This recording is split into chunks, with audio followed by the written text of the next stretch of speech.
En esta noche el tema de hoy es las personas de perspectiva eterna. Las personas de perspectiva eterna. Acompáñenme por favor al libro de Hebreos, capítulo 10. Hebreos 10, del 19 al 25. Dice Hebreos 10, 19. Así que, hermanos, teniendo libertad para entrar en el lugar santísimo por la sangre de Jesucristo, por el camino nuevo y vivo que Él nos abrió a través del velo, esto es, de su carne, y teniendo un gran sacerdote sobre la casa de Dios, acerquémonos con corazón sincero, en plena certidumbre de fe, purificados los corazones de mala conciencia y lavados los cuerpos con agua pura. Mantengamos firme, sin fluctuar, la profesión de nuestra esperanza, porque fiel es el que la prometió. Y considerémonos unos a otros para estimularnos al amor y a las buenas obras, no dejando de congregarnos como algunos tienen por costumbre, sino exhortándonos, y tanto más cuanto veis que aquel día se acerca. Bueno, este pasaje nos va a arrojar una radiografía de lo que es personas con una perspectiva eterna. Y creo que lo primero que tenemos que empezar a definir es quién es una persona de perspectiva eterna. Bueno, obviamente esto está asociado al Evangelio. ¿Por qué? Porque el Evangelio es lo que es la base o es el fundamento de nuestra fe precisamente, y es lo que nos hace ver hacia adelante, hacia la perspectiva eterna. Entonces, en otras palabras, una persona de perspectiva eterna es una persona de fe. Obviamente estamos hablando de una fe verdadera, porque hoy en día se habla de muchas fes, pero esas no son fes, son creencias, ¿no? O son fes equivocadas. Estamos hablando de la fe verdadera, sustentada en la palabra, sustentada en el Evangelio. Aquellas personas que poseemos el Evangelio, podríamos considerarnos entonces ahora sí unas personas de fe. Ahora, si se dan cuenta, estas palabras, estas cuatro palabras, una persona de fe, así a simple vista como que no dice nada. Bueno, o sea, sí dice, ¿no? Una persona de fe, bueno, tiene valores o algo así, ¿no? Pero no es algo que impacte, como que no tenemos la conciencia de lo que significa ser un hombre o una mujer de fe. Como que no tenemos claro la profundidad de esto. ¿Y por qué les digo esto? Porque alguien que es una persona de fe, repito, en la fe verdadera, que conoce el Evangelio, la importancia que tiene esto es mucho, mucho más grande de lo que pensamos. ¿Por qué? Porque una persona con el verdadero Evangelio es el portador de un gran tesoro. Es el portador del tesoro más grande que hay en este planeta que Dios le dio a los seres humanos como respuesta a toda la problemática que está viviendo. O sea, es la respuesta que el mundo necesita. El mundo que cada vez más está confundido, que está hundido en las tinieblas cada vez más, que está desesperadamente buscando respuestas, ya sea en la filosofía, ya sea en las drogas, ya sea en el entretenimiento. Hoy en día, bueno, pues está buscando respuestas en los ovnis y por todos lados, en la psicología, en la ciencia, en tantas cosas que está buscando y que no tienen respuestas claras, contundentes, coherentes, razonables y eternas, como lo da el Evangelio. El Evangelio es la única respuesta absoluta para este mundo caído. Lo sabemos. Y las personas de fe somos los portadores de ese gran tesoro. De hecho, podríamos decir también que somos los embajadores del reino. ¡Qué título! Porque ¿quién es un embajador? Un embajador es una persona que representa a una nación, ¿de acuerdo? Entonces, nosotros somos las personas que representamos ni más ni menos que el reino de Dios. ¿Saben lo que implica eso, lo que significa eso? En verdad, somos las personas más importantes del mundo. Y esto suena medio pretencioso, ¿no? Pero no, ni es por jactancia, es una realidad, porque nosotros somos los portadores de el tesoro más grande que Dios le dio al hombre. Entonces, por eso es bien importante, primeramente, asimilar, entender esta profundidad, y este pasaje nos va a arrojar luz y nos va a dar detalles precisos de este tipo de personas con una perspectiva eterna. ¿Ok? Entonces, antes de entrar en el análisis de este pasaje, les quiero dar el contexto del libro de Hebreos. Bueno, el autor del libro de Hebreos no está definido. Algunos dicen, la mayoría de los teólogos afirman de que es Pablo el autor de este libro, aunque también hay otros que dicen que puede ser Bernabé o que inclusive podría ser Apolos. Pero realmente eso no importa. Lo que verdaderamente importa es el contenido del libro. Ahora, este libro está dirigido precisamente como su nombre lo dice, a hebreos, o sea, a judíos. Fue escrito por un judío dirigido a judíos bajo un contexto judío. Ahora, ¿qué judíos eran estos, los hebreos? Bueno, eran judíos que habían escuchado el Evangelio y que creyeron en Jesucristo. O sea, que creyeron en Jesús como el Cristo. Pero aún no tenían muy claro todo el asunto o todo el trasfondo de lo que implicaba Jesús como el Cristo. Y de hecho, todo el libro, a diferencia de otros libros de la Biblia, este es muy peculiar. El contenido de este libro es muy peculiar, porque precisamente el autor explica de una manera magistral toda la transición de los elementos, de los oficios del antiguo Israel, lo que las ceremonias, todos los elementos más importantes del judaísmo, principalmente los tres oficios, vienen explicados en este libro. O sea, es la explicación de esa transición del antiguo pacto al nuevo pacto. ¿Y por qué esto? Porque también estos judíos, a pesar de que ya habían aceptado a Jesús como el Cristo, ya habían creído en él, todavía tenían muchas dudas. Todavía prevalecía un poco la costumbre de las fiestas, pues de toda la tradición judía que ellos tenían arraigados por siglos, todavía lo tenían muy arraigado. Y por eso es que esta carta explica toda esa transición. Pero hay un aspecto muy importante que destaca en todo el libro, porque a pesar de que habla de muchos elementos, como lo vamos a ver ahorita, elementos como por ejemplo que habla del templo, habla del antiguo pacto, habla de pagos o de expiación con sangre de animales, o sea, muchos elementos de la ley judía, hay algo que destaca mucho que es repetitivo.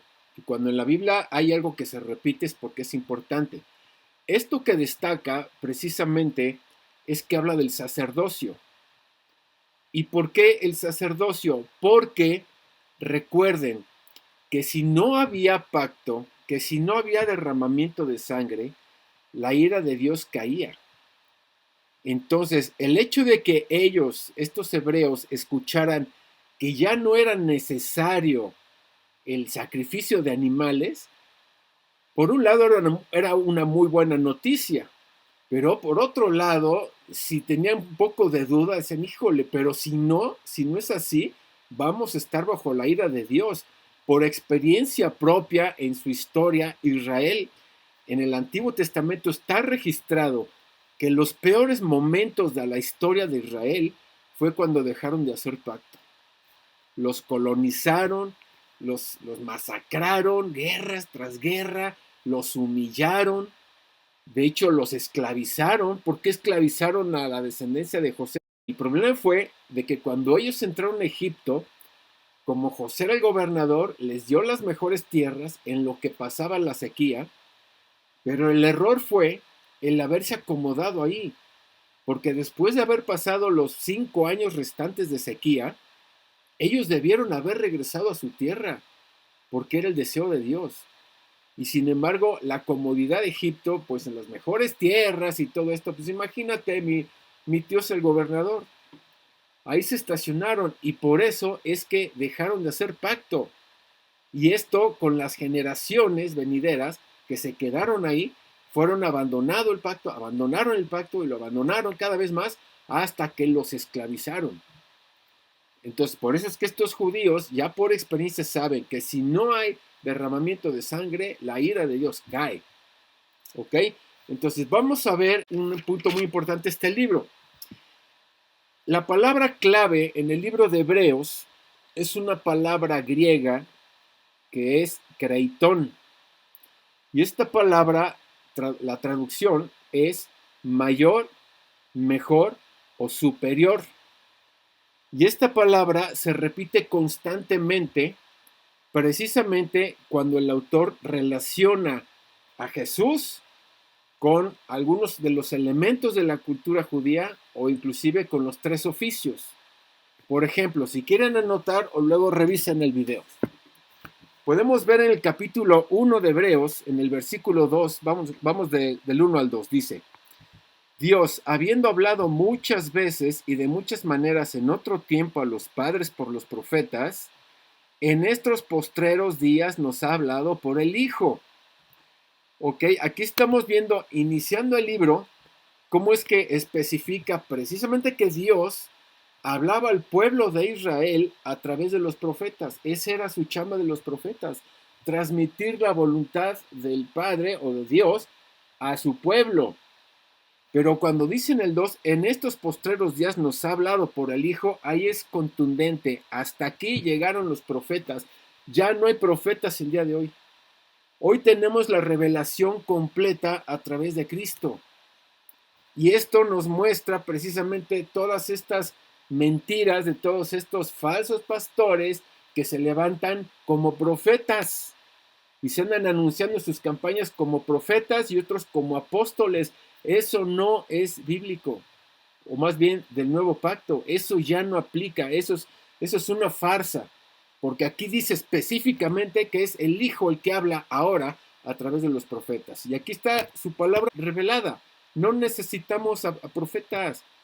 Y les he comentado en otros estudios, si alguien llega a decirte, es que el Señor me dijo esto para tu vida, no le creas. No le creas. ¿Sabes qué? Porque a mí no me ha dicho nada. Porque Dios no necesita profetas. Él te dio la palabra. Te dio la palabra completa y revelada. Entonces, si tú permaneces en la palabra, la meditas todos los días, Dios te va a hablar a través de ella. Tú no necesitas profetas. Pero bueno, aquí estamos viendo en primer lugar que Jesús es mayor, mejor, superior a los profetas. O sea, que Jesús es el profeta creitón, ¿sí? Mayor, mejor y superior a los profetas. Luego, aquí mismo en el versículo 4 dice, hablando de Jesús, hecho tanto superior a los ángeles cuanto heredó más excelente nombre que ellos. Aquí la palabra superior en el original griego es creitón también. Estamos viendo que Jesús es mayor que los ángeles también. Es mejor, mayor y superior a los ángeles. Ahora vamos al capítulo 3, del 1 al 3. Dice, por tanto, hermanos, participantes del llamamiento celestial, considerad al apóstol y sumo sacerdote de nuestra profesión, Cristo Jesús. Aquí estamos viendo cómo menciona el autor, se refiere a Jesús como el apóstol y el sumo sacerdote. Aquí está nombrando por primera vez ya que él es el sumo sacerdote. O sea, que es mayor que todos los apóstoles y que todos los sacerdotes. Dice el verso 2, el cual es fiel al que se constituyó, como también lo fue Moisés en toda la casa de Dios. Porque de tanto mayor gloria que Moisés es estimado digno cuanto tiene creitón, ahí vemos la palabra creitón otra vez, hablando de Jesús, cuanto tiene mayor honra que la casa que la hizo. O sea, aquí está hablando de que Jesús es mayor que Moisés, que es mayor, superior, mejor que Moisés. O sea, se está refiriendo al héroe de Israel. Acuérdense que los judíos tenían a Moisés, bueno, hasta la fecha lo tienen como su héroe. Y este verso nos está mostrando que Jesús es mayor a Moisés. Ahora, en el capítulo 4, vamos al verso 14, dice, hablando también de Jesús, por tanto, teniendo un gran sumo sacerdote que traspasó los cielos, Jesús, el Hijo de Dios. Aquí estamos viendo que Jesús es el creitón, el sacerdote de creitón, que es mayor, mejor y superior que todos los sacerdotes, que todos los grandes sumos sacerdotes. Aquí vuelve a repetir el sacerdocio, ¿ya se dieron cuenta? No, acuérdense de eso, guarden eso en su corazón, se está repitiendo constantemente lo del sacerdocio. Luego, en el capítulo 7, verso 1 y 2, dice, porque este Melquisedec, rey de Salem, sacerdote del Dios Altísimo, que salió a recibir a Abraham, que volvía de la derrota de los reyes, y le bendijo, acuérdense, esto viene registrado ahí en el libro de Génesis 14, y dice, a quien asimismo dio Abraham los diezmos de todo, cuyo nombre significa primeramente rey de justicia y también rey de Salem, esto es, rey de paz, sin padre, sin madre, sin genealogía, que ni tiene principio de días, ni fin de vida, sino hecho semejante al Hijo de Dios, permanece sacerdote para siempre. Aquí vuelve a mencionar el sacerdocio y que Jesús además es el mejor, mayor y superior de todos los reyes. Él es Melquisedec de Génesis 14. Esa fue una aparición de Jesús, se llama teofanía, es una teofanía de Jesús que aparece en Génesis 14, pero aquí lo está corroborando que Él es el mejor, mayor y superior a todos los reyes que ha tenido en su historia Israel. En otras palabras, el rey verdadero. Ya vimos también que Él es el profeta verdadero y estamos viendo también que Él es el sacerdote verdadero. Luego, en el versículo 18, dice, queda pues abrogado el mandamiento anterior a causa de su debilidad e ineficacia. En el contexto, desde el verso 14, está hablando precisamente del antiguo pacto. O sea, el antiguo pacto ya quedó caducado, ya quedó obsoleto, abrogado, ya no es vigente el día de hoy. Por eso la insistencia de guiarnos por el nuevo pacto y no del antiguo pacto, porque es una costumbre hoy en día que muchas iglesias y muchos pastores andan enseñando promesas del antiguo pacto para Israel y traerlas el día de hoy, lo cual es erróneo también. ¿Ok? Luego vamos al capítulo 8 y volvemos a ver una mención de Jesús como el sacerdote. Ahora bien, Hebreos 8.1. Ahora bien, el punto principal, lo que venimos diciendo, es que tenemos tal sumo sacerdote, aquí lo vemos de nuevo, el cual se sentó a la diestra del trono de la majestad de los cielos. Aquí estamos viendo nuevamente cómo menciona a Jesús como el mayor de los sacerdotes. Y en el versículo 2 dice, ministro del santuario y de aquel verdadero tabernáculo que levantó el Señor y no de hombre. O sea, está hablando también de Jesús como el tabernáculo de Dios, como el templo de Dios. Y de hecho hay otros pasajes que nos muestran esta verdad. Jesús era como el tabernáculo movible entre los hombres. Entonces Jesús es mayor, mejor y superior que el mismo templo. El templo que tanto adoraban. Acuérdense, los judíos amaban más, muchos de ellos amaban más el templo que al mismo Dios. Sobre todo los fariseos. ¿Por qué? Pues porque era el centro de sus negocios. Era el World Trade Center de ellos, ¿no? En la antigüedad. Todo era negocio ahí. Pero aquí estamos viendo cómo es que Jesús es mayor que ese templo. Y es un templo no hecho con manos de hombre, sino un templo que viene de Dios. Lo levantó el Señor. Ahora, capítulo 9. Verso 12.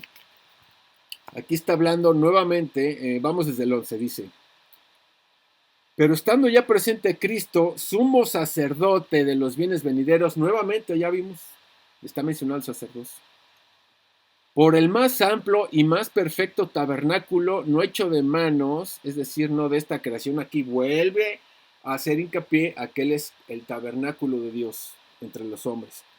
Y luego habla del sacrificio de sangre, dice, no por sangre de machos cabríos ni de becerros, sino por su propia sangre, entró una vez para siempre en el lugar santísimo, habiendo obtenido eterna redención. O sea, aquí está hablando que Jesús es mayor a cualquier holocausto, a cualquier sangre de cualquier animal, a cualquier pago por la redención. Jesús, la sangre de Jesús es mayor a todo eso. Y luego vemos ahora en el capítulo 10, verso 11. Y ciertamente todo sacerdote está día tras día ministrando y ofreciendo muchas veces los mismos sacrificios que nunca pueden quitar los pecados. Pero Cristo, habiendo ofrecido una vez para siempre un solo sacrificio por los pecados, se ha sentado a la diestra de Dios.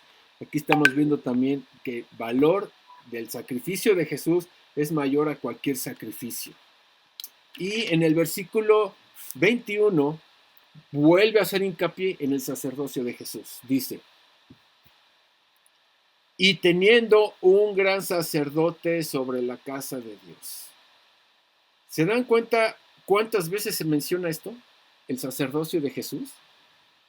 ¿Por qué creen que es tan mencionado el sacerdocio? Bueno, pues ya lo acabo de explicar. Porque los judíos tenían una conciencia plena y todo el trasfondo de la historia de Israel, de lo mal que les iba cuando dejaban de hacer pacto.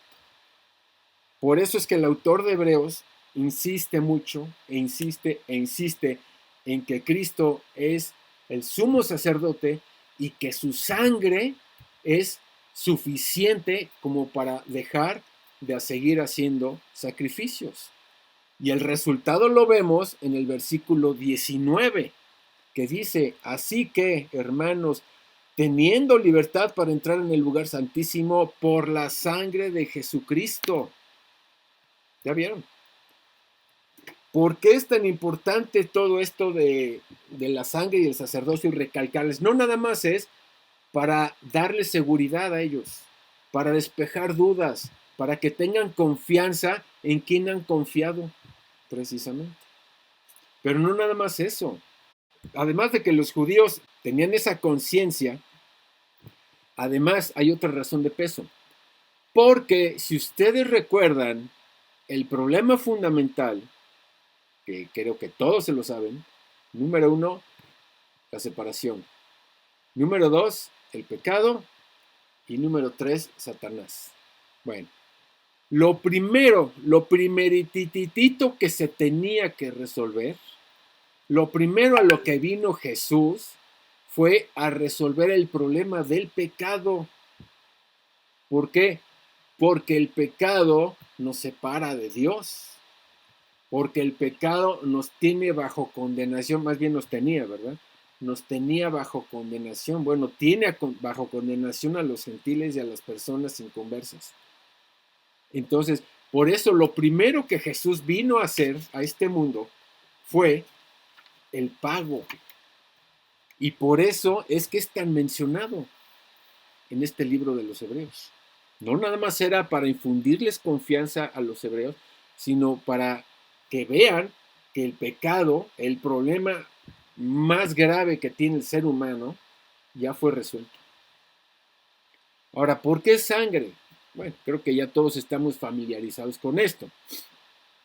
Todo esto viene desde el Edén, porque desde que Dios hizo la primer pareja, la hizo para que estuvieran con Él. Ese era el propósito por el cual los hizo, para que tuvieran una relación con Él.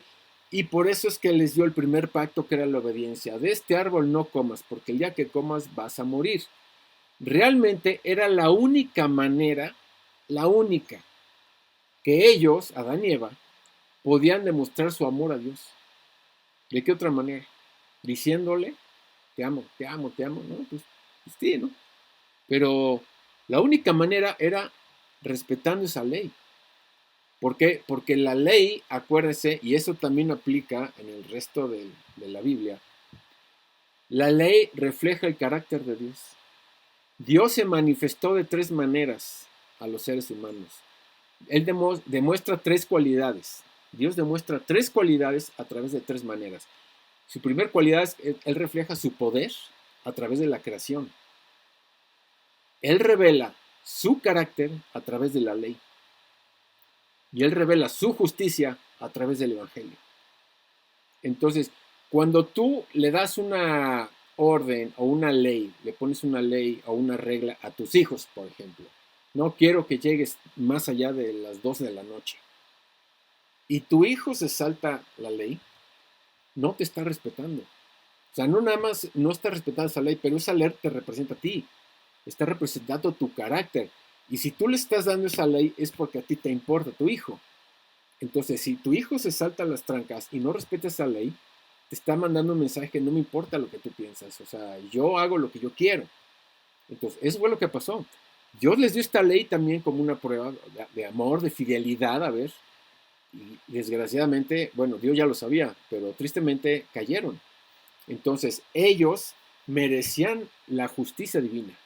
Y la ley divina determina que la paga del pecado es muerte. Entonces, ellos eran dignos de ser fulminados, porque además Dios se los dijo, el día que comas de este árbol vas a morir. Ahora, Él nunca envía un juicio o una sentencia de muerte, Dios nunca envía un juicio sin antes avisar. Entonces, les dijo, el día que comas vas a morir. Pero ¿qué hizo Dios? Ellos comieron, eran culpables, Dios los pudo haber fulminado, los deshago y me hago otro nuevo, otra pareja nueva. No. ¿Por qué? Porque ya había determinado Dios que ellos habían sido creados a imagen y semejanza de Él. Entonces, ¿qué fue lo que hizo? Tomó un animal inocente, ya sabemos, alguien tenía que morir, tenía que haber muerte. Entonces, tomó estos animales inocentes, o uno, o dos, bueno, sabemos, este animal muere y la inocencia de este animal pasa a Adán y Eva, ya lo sabemos. Esto se llama imputación. La culpa de Adán y Eva cayó sobre el animal inocente y la inocencia del animal cayó sobre Adán y Eva. Este sacrificio en el Edén fue la inauguración del segundo pacto y tenía que ser ya vigente en ese entonces el pacto porque como ellos ya estaban bajo el problema fundamental, ellos iban a seguir pecando. Entonces tenían que seguir derramando sangre, porque si no derramaban sangre, el juicio de Dios iba a caer sobre ellos. Por eso vemos en Génesis 4, cuando se presenta a Caín y Abel, que Abel presenta lo mejor de sus ovejas y Caín presenta sus verduritas. Ya sabemos la historia, ¿no? Y por eso es que Dios se agradó de Abel y de su ofrenda, obedeciendo, pues que tenía que haber derramamiento de sangre.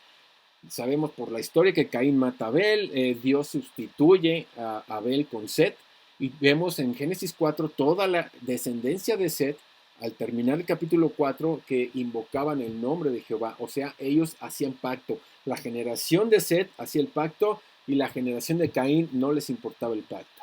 Viene toda la descendencia de ellos, pasa el tiempo, Dios levanta después a Abraham para sacar de él la nación de Israel. Viene Abraham, Isaac, Jacob, luego José entra a Egipto, llegan todos los hermanos, se multiplican y ya están todos los hebreos en Egipto y Dios levanta a Moisés para sacar a los hebreos de la esclavitud y llevarlos al desierto. ¿Por qué los llevó al desierto? ¿Por qué los sacó de Egipto? ¿Porque estaban sufriendo mucho? ¿Porque son mi pueblo y pobrecitos les está yendo muy mal? No. Dios los sacó por dos razones. Número uno, porque Dios tenía que levantar una nación, ya estaba en la promesa, ya estaba en su plan que le había dado a Abraham de que iba a levantar una nación de su descendencia. Pero la segunda razón era para restaurar el pacto que se había perdido. Entonces, mientras en el Edén vemos cómo es que se inauguró el segundo pacto, en el desierto se restauró el segundo pacto. Y ya en el desierto, Dios le dio a Israel las leyes, la ley moral, la ley civil y la ley ceremonial. En ese tiempo Dios levanta a una línea de sacerdotes que son los encargados de hacer el pacto precisamente porque era una nación grande. Y Dios estableció en el libro de Levítico las leyes para precisamente llevar a cabo este sacrificio a beneficio de todo el pueblo. Y esta es la fiesta más importante de Israel, que se llamaba el Día de la Expiación en Levítico 16. Entonces, en este día eran perdonados todos los pecados del pueblo. Entonces, vemos cómo es que en el desierto se restaura el pacto y siglos después viene Jesús a morir en el Calvario, en el cual culmina el segundo pacto e inaugura el nuevo pacto. Entonces, vemos siempre en estos tres eventos, en el Edén, en el desierto y en el Calvario, vemos tres elementos. Número uno, que es un culpable. Número dos, el juicio sobre el culpable. Y número tres, la muerte de un inocente en lugar del culpable. En los tres eventos se ve lo mismo. Entonces, en el Edén se inaugura el segundo pacto con la expiación, vamos. En el desierto se restaura el segundo pacto con Levítico 16 y en el Calvario culmina el segundo pacto y se inaugura el nuevo pacto y lo que es la propiciación, que no se dio en el antiguo, solamente en el nuevo pacto. Ok, entonces, por eso es que cuando leemos, volvemos al libro de Hebreos, que dice en el versículo 12, que el sacrificio de Cristo, habiendo ofrecido una vez para siempre un solo sacrificio por los pecados, se ha sentado a la diestra de Dios. Es bien importante recordar, acuérdense, es bien importante que los sacrificios del Antiguo Testamento no quitaban los pecados. Esto es bien importante de entender. Y lo vemos en el versículo 4, ahí 10:4, Hebreos 10:4. Porque la sangre de los toros y de los machos cabríos no pueden quitar los pecados, ¿ya vieron? Y en el versículo 11 también, ciertamente todo sacerdote está día tras día ministrando y ofreciendo muchas veces los mismos sacrificios que nunca pueden quitar los pecados. Bueno, entonces, ¿qué es lo que pasaba con los pecados? O sea, con el sacrificio y con los pecados. Lo que hacía la sangre de estos animales era cubrir el pecado. Nada más. Era cubrir el pecado. Es como pagar los intereses de un préstamo. Si ustedes sacan un préstamo del banco, ustedes, bueno, creo que todos hemos pasado por eso. Y ustedes saben que tienes que hacer un pago mínimo, mínimo. Y si tú estás pagando ese pago mes tras mes, ¿sí? Nada más estás pagando los intereses, la deuda no baja. Tendrías que meter más dinero, el equivalente a la deuda, para liquidarla.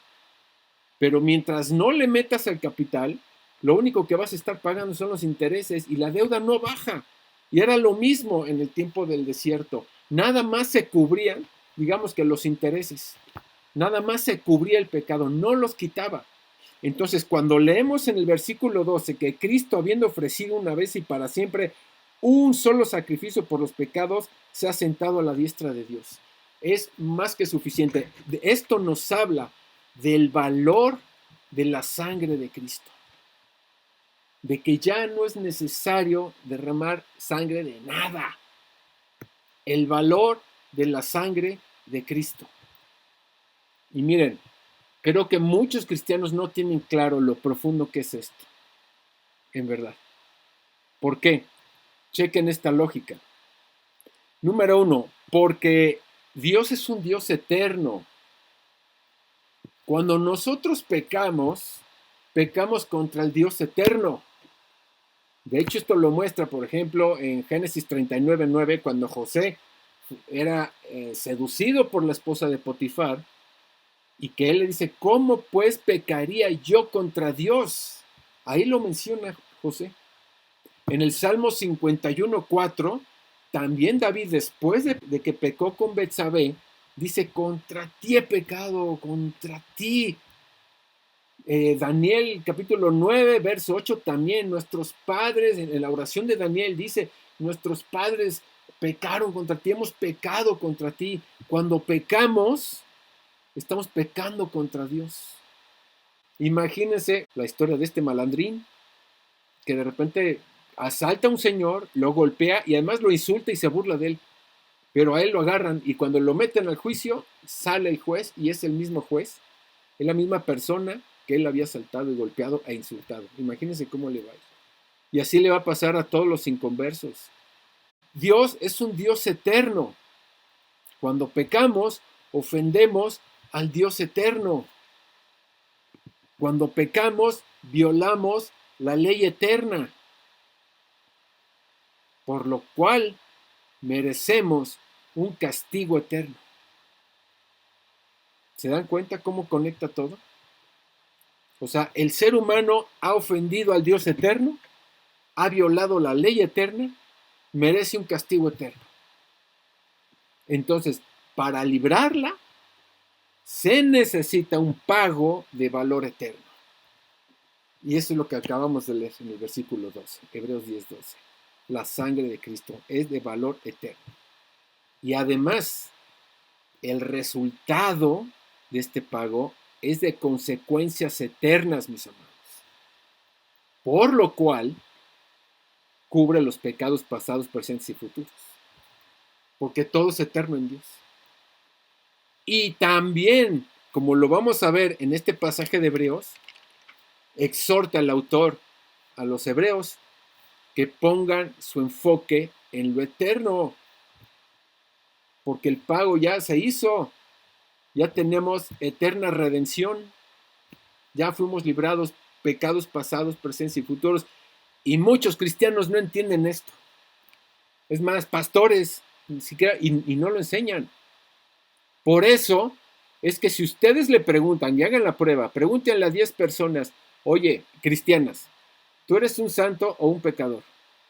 Y se van a sorprender de que la mayoría va a decir, no, pues soy pecador. ¿Por qué? Pues porque peco. ¿Y saben qué? Es un error. ¿Por qué? Porque la sangre de Cristo ya nos limpió de pecado. Ya estamos limpios delante de Dios. En otras palabras, a los ojos de Dios ya somos santos. Porque la santidad de Jesús nos fue imputada a nosotros en el momento de nuestra conversión. A los ojos de Dios ya soy santo. Oye, pero si todavía peco, sí, todos pecamos. Pero una cosa es eso y otra cosa es nuestro estado de pecado que nos separaba de Dios. Si ese estado de pecado, esa lepra espiritual, esa putrefacción espiritual que estaba en nosotros, no hubiera sido quitada, entonces el Espíritu Santo no podría habitar en nosotros. Entonces no podríamos ser templo del Espíritu Santo porque no hay convivencia entre la luz y las tinieblas. Entonces, a los ojos de Dios ya somos santos. Ahora, pecamos. ¿Qué es lo que hay que hacer? La palabra lo dice claramente. En Juan 1, si confesamos nuestros pecados, Él es fiel y justo para perdonarnos. Es como darse un baño hoy en la noche en qué pequé. Hacer memoria, confesar cada uno de los pecados diarios. Y eso nos mantiene una relación limpia con el Señor. Pero ante sus ojos ya somos santos. Y es increíble que la mayoría de los cristianos digan, soy pecador. Y es más, pastores enseñan eso. Es que sigues pecando. ¿Pecas? Sí. Entonces, ¿qué eres? Pecador. Ah, ya ves, usan esa lógica. Pero, mis amados, hay una gran diferencia entre cometer pecado y practicar el pecado. Porque si yo mañana en la mañana voy a jugar fútbol, eso no me hace futbolista. Voy a jugar fútbol y ya. Pero si yo me dedico a jugar en una liga y todo, y profesionalmente, entonces sí eres futbolista. Ahora, si yo peco, ok, pecamos. Pero una cosa es caer de repente y que todos vamos a seguir cayendo, eso es un hecho. Y otra cosa es practicar el pecado, es revolcarme en el pecado, pecar conscientemente. Eso es otra cosa. Por eso es que ya no somos pecadores, sino santos. Ahora, ¿se dan cuenta? ¿Pueden ver entonces la dimensión del valor de la sangre de Jesús? Ok, entonces ya vimos entonces el valor de la sangre que quita todo pecado y podemos ver aquí en el versículo 19 que dice, así que hermanos, teniendo libertad para entrar al lugar santísimo por la sangre de Jesucristo, por el camino nuevo y vivo que Él nos abrió a través del velo, esto es, de su carne. O sea, ¿qué efecto tuvo el pago eterno de Jesús? pues ni más ni menos que si Él quitó todo pecado pasado, presente y futuro, si Él quitó todo eso de delante de Dios, entonces automáticamente Él resolvió el problema de la separación. Él abrió un nuevo camino. Aquí lo estamos viendo. Él abrió un nuevo camino. Acuérdense aquí, cuando menciona el velo, es porque en el Antiguo Testamento el arca del pacto, donde estaba la presencia de Dios, estaba en un lugar que se llamaba el lugar santísimo, en el cual solamente el sumo sacerdote podía entrar una vez al año, precisamente en el día de la expiación. Y este lugar santísimo estaba separado por un velo y separaba un lugar que se conoce como el lugar santo, donde estaban ya los sacerdotes. No podía entrar la gente, solamente los sacerdotes, y donde estaban los muebles también, las lámparas y todo este rollo. Bueno, estaba separado estos dos lugares, el lugar santo y el lugar santísimo, por un velo. Cuando Jesús muere, en ese momento, en el templo, el velo es rasgado de arriba hacia abajo. Lo que nos da a entender, y es la interpretación más común y es correcta, es que a través del sacrificio de Jesús se rompió ese velo y tenemos ahora acceso directo a la presencia de Dios. No necesitamos al sumo sacerdote, porque Jesús es nuestro sumo sacerdote. Aunque hay otra interpretación todavía más profunda, ya la he compartido. Y esto representa lo que estaba pasando espiritualmente en la familia divina. El desgarro del Hijo de la familia divina, donde el juicio viene de arriba, del Padre, hacia la tierra, cayendo sobre el Hijo. Pero bueno, ese es otro tema. Ahora, el verso clave entonces, volviendo al tema, las personas con la perspectiva eterna, el verso clave lo vemos en el versículo 23, que dice: mantengamos firme, sin fluctuar, la profesión de nuestra esperanza, porque fiel es el que prometió. Este es el verso clave de este pasaje, es mantener firme, sin fluctuar, nuestra esperanza. Y miren, para entender un poco más este pasaje o este versículo, les voy a dar el contexto social de lo que estaban viviendo los hebreos. Vamos al verso 32. Dice: pero traed a la memoria los días pasados, en los cuales, después de haber sido iluminados, sostuvisteis gran combate de padecimientos. Estaban sufriendo. Aquí dice que ellos fueron iluminados cuando ellos escucharon el evangelio mesiánico, ¿verdad? Que presentó a Jesús como el Cristo. Ellos se convierten y entonces a partir de ahí empiezan los padecimientos. Acuérdense cómo se ponían los judíos con Jesús. Cómo le metieron el pie, cómo quisieron hacerlo caer, cómo lo tentaron. Querían ver la manera de encontrar algo en él para poder sentenciarlo a muerte y nunca encontraron nada. Cómo fueron con Pablo también.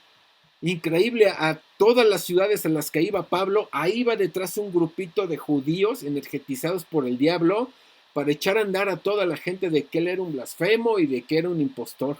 Mátenlo, apedrénlo. Bueno, lo mismo les estaba pasando a estas personas, a estos judíos en este contexto. Dice en el verso 33, por una parte, ciertamente, con vituperios y tribulaciones fuisteis hecho espectáculo. O sea, eran el centro de la mofa, la burla, el ataque de toda la comunidad judía. ¿Cómo creen que se sentían? Y no nada más se quedaba ahí. Dice, por otra, llegasteis a ser compañeros de los que estaban en una situación semejante, porque de los presos también os compadecisteis, y el despojo de vuestros bienes sufristeis con gozo. Fíjense, los despojaron de todas sus pertenencias, les quitaron todo. ¿Y por qué? Porque en aquel tiempo, cuando encarcelaban a los presos, bueno, sobre todo a los seguidores de Jesús, o sea, era un odio contra los seguidores de Jesús, los agarraban y los arrestaban y los metían a la cárcel y no les daban de comer. Entonces, era una estrategia para que los familiares o los hermanos fueran a llevarles comida. Entonces, de esta manera sabían que ellos eran de la misma secta. Ah, agárrenlos, arréstenlos, ¿no? Bueno, así le llamaban ellos, la secta, ¿no? Son los del camino. Y fíjense, por eso es que ellos dicen que también ellos vivieron padecimientos con los que estaban presos. Y además los despojaron de todo. Pero vean la actitud, con gozo. Sufristeis con gozo. Y aquí está la clave, sabiendo que tenéis en vosotros una mejor y perdurable herencia en los cielos. Les está el autor de Hebreos enfocando a lo importante, a lo eterno. Dice, no perdáis pues vuestra confianza que tiene grande galardón. Todo lo que hagamos para el reino de Dios va a recibir recompensa, es lo que está diciendo. Y esto no nada más aparece aquí, Pablo lo menciona en otras cartas. Poner nuestra mirada en el galardón, no en las broncas. Por eso, una de las características de unas personas con perspectiva eterna es que entienden el propósito de las tribulaciones. Bueno, antes, en primer lugar, están enfocados en lo eterno, ¿verdad? ¿Y qué es lo eterno? Así ya puntualmente, ¿qué es lo eterno? El Evangelio. Es la predicación del Evangelio y hacer discípulos. Ahí estaba su enfoque. Y número dos, ellos entendían el propósito de los sufrimientos. Ahora preguntan, mis amados, ¿cuál es el propósito de los sufrimientos? Sobre todo en los convertidos, principalmente. Bueno, hay tres causas principalmente. Número uno es para probar nuestra fe. Porque saben que en las tribulaciones es donde se ve la calidad del corazón de cada persona. Solamente en las tribulaciones. Ahí se ve quiénes son los amigos, ¿verdad? Número dos, para madurar el carácter, para transformar nuestro carácter. Y número tres, para aferrarnos a Dios. Y esto lo vemos en varios ejemplos con varios siervos de Dios, desde el Antiguo hasta el Nuevo Testamento. Por ejemplo, José. Él a los 17 años es traicionado, es vendido como esclavo por sus hermanos. No pudo despedirse de sus papás. Traicionado por sus hermanos. Llega a Egipto como esclavo y lo tratan como tal. Seguramente lo recibieron a latigazos. Pero la Biblia no nos muestra nada de sus sentimientos, de su estado emocional. Seguramente debió haberse deprimido y debió haber llorado muchísimo, pero la Biblia no lo muestra. Pero lo que sí muestra es que él se aferró a Dios. Él sabía que había un plan. ¿Dónde estaba su enfoque? En lo eterno, en el plan de Dios. Y por eso es que Dios lo empezó a prosperar, aun cuando lo encarcelan por una calumnia, donde ya no había esperanza, aún en la cárcel seguía sirviendo. Y todo esto moldeó su carácter también, porque él era un niño consentido, ahí el chiquilín de Jacob. Ay, sí, ahí está tu túnica de colores, ¿no? Y por eso la envidia de los medios hermanos. Otro caso similar fue el de Job, que le quitó Dios permitió que le quitaran el diablo todas sus cosas, sus pertenencias, su familia, su salud.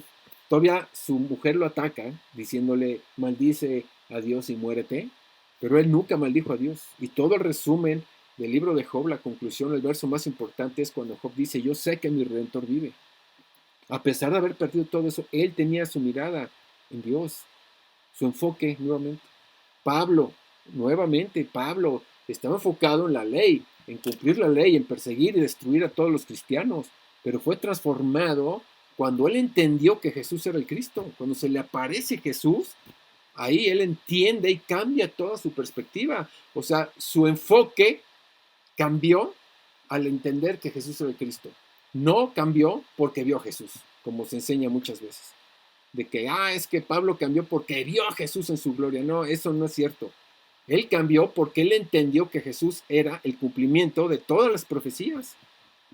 Que él ahí estaba presente delante de él, ni más ni menos que el Mesías. Y por eso vemos cómo es que Pablo le predica a los judíos constantemente, Jesús es el Cristo, y no se la pasa hablando de su testimonio de que vio a Jesús. Solamente en el capítulo 23 y 26, cuando da testimonio, nada más, pero el tema de predicación era que Jesús es el Cristo. Ok, entonces vemos las características de un hombre con perspectiva divina, con la perspectiva eterna. Número uno, enfocados en lo eterno. Número dos, entienden el propósito de las tribulaciones. Número tres, entienden quiénes son. O sea, eso es clave. Ahora somos hijos de Dios, santos, libres, con poder sobre las tinieblas. Número cuatro, es que son radicales. O sea, hay que ser radicales, mis hermanos. Dios es radical. La palabra de Dios es radical. Los apóstoles, bueno, desde los profetas eran radicales y por eso los mataron. De igual manera, los apóstoles fueron radicales y los mataron. Toda la Biblia es radical. El Evangelio es radical. En la Biblia eres o no eres. Estás conmigo o estás contra mí. Blanco o negro. Frío o caliente. No hay términos medios. Y por eso es que bandean muchas personas porque no son radicales. Y si recuerdan, y vamos a repasar rápidamente los 5 tipos de personas que nos ilustran cuando alguien es radical o no. Número 1, aquellas personas que son enemigas de Dios.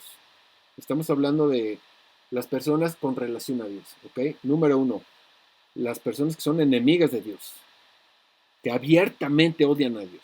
Aunque la Biblia dice que toda la raza humana es enemiga de Dios, Romanos 5:10, no toda la gente es consciente de eso, porque hasta creen en Dios, ¿no?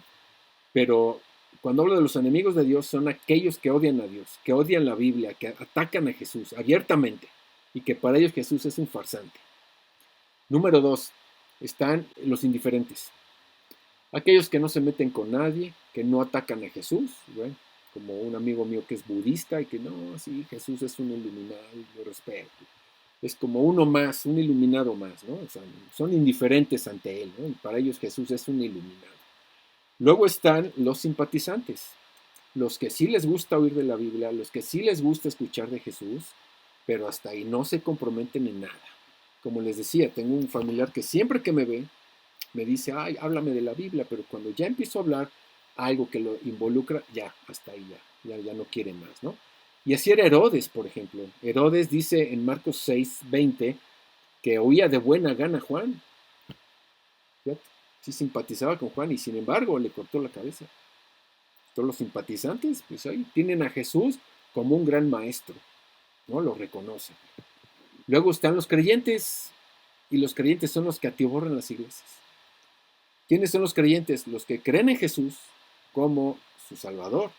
Leen la Biblia, oran, cantan, hacen obras de repente, pero tienen ciertos departamentos de su vida que no permiten a Dios. O sea, en otras palabras, con sus propios planes, ¿sí? Con sus propias ideas, con sus propias motivaciones. Por lo general son aquellos que agarran la Biblia y la adaptan a sus moldes. En otras palabras, creen en Jesús como su Salvador, pero no creen en Jesús como su Señor, porque a un Señor se le obedece. Entonces, los creyentes que abundan en las iglesias, repito, son aquellos que sí, oran y hacen lo que todos, ¿no? A la iglesia, van, oran, leen la Biblia, comparten y todo, pero siguen con sus propios planes y el Señor no es su Señor. Y el último nivel son los convertidos que sí se someten al señorío de Jesús. Esos son los hombres con la perspectiva eterna. Esos son los hombres que Dios está buscando. Y Jesús, el Rey de Reyes, el Señor de Señores, el comandante en jefe, nos ha dado muy clara la orden. Prediquen el Evangelio y hagan discípulos. No es opcional. O sea, si nosotros, los que estamos aquí conectados y los que van a escuchar este video, dicen o confiesan que Jesús es su Señor, entonces tienen que obedecer, predicar el Evangelio y hacer discípulos. No es opcional. Porque mira, tú puedes confesar que Jesús es el Cristo y es tu profeta, sacerdote y rey y no someterte a su señorío. Es muy diferente. Entonces, esto va a determinar si tienes primeramente tu radicalidad y si tienes realmente esa perspectiva eterna. Porque cuando pones tu mirada en lo eterno, entonces es cuando más te aferras al deseo de Dios, a predicar y a ser discípulos, porque es lo único que tiene valor eterno. Y claro, hay que trabajar, no estoy diciendo que hay que descuidar o hay que dejar los trabajos para nada, pero que la prioridad sea predicar el Evangelio y hacer discípulos, ya sea en tu trabajo, en tu familia, donde quiera que estés, si es que dices que Jesús es tu Señor.